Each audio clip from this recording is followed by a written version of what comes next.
জীবনের এই দিদিয়া লেখো।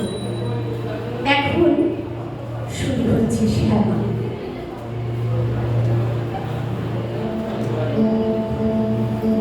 রাজকোষ হতে চুরি ধরে আনো চোর, নবীনে নগর পদ রক্ষা নাই তো।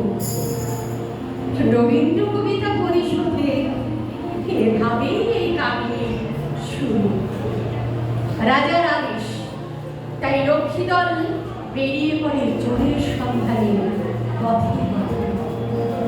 অবশেষে ক্লান্ত শ্রান্ত এবং বিদেশি সওদাগর বজ্রসেনকে ভয়ে তারা চোর সঙ্গে তাকে বেঁধে নিয়ে যখন তারা চলেছে রাজদরবারে, ঠিক তখনই সেই দৃশ্য চোখে পড়ে নগরের সুন্দরী শ্রেষ্ঠা শ্যামা। প্রথম দর্শনেই বজ্রসেনের রূপে মুগ্ধ হয় সে। মনে লাগে প্রেমের খেলা। প্রহরীদের ডেকে পাঠায়, জানতে চান কেন তারা বন্দী করেছে এই বিদেশি বণিককে। কারণ জানতে পারে সে দুদিন সময় চায় প্রহরীর কাছে। শ্যামার রূপে মুগ্ধ প্রহরী সম্মতি দেয় তাদের।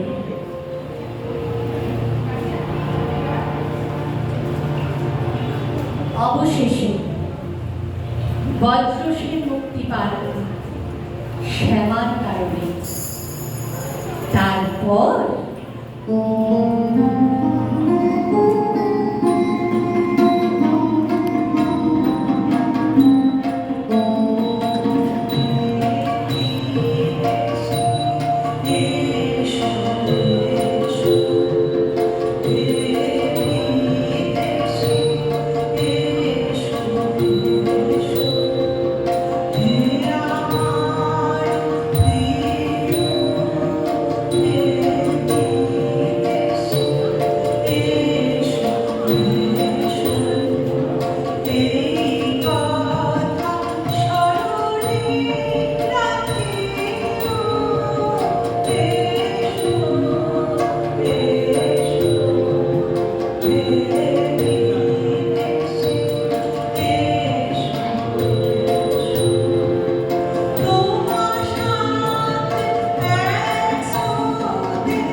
উথাল পাথাল মাছ দুলিয়ায় প্রেমের জোয়ারে ভেসে চলে তারা।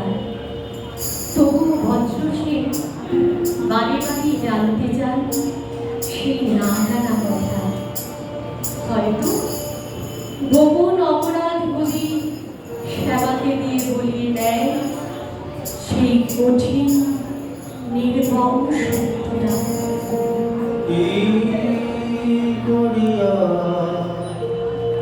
সাধিলে অসাধ্য ব্রত কহবে মরিয়া করিয়া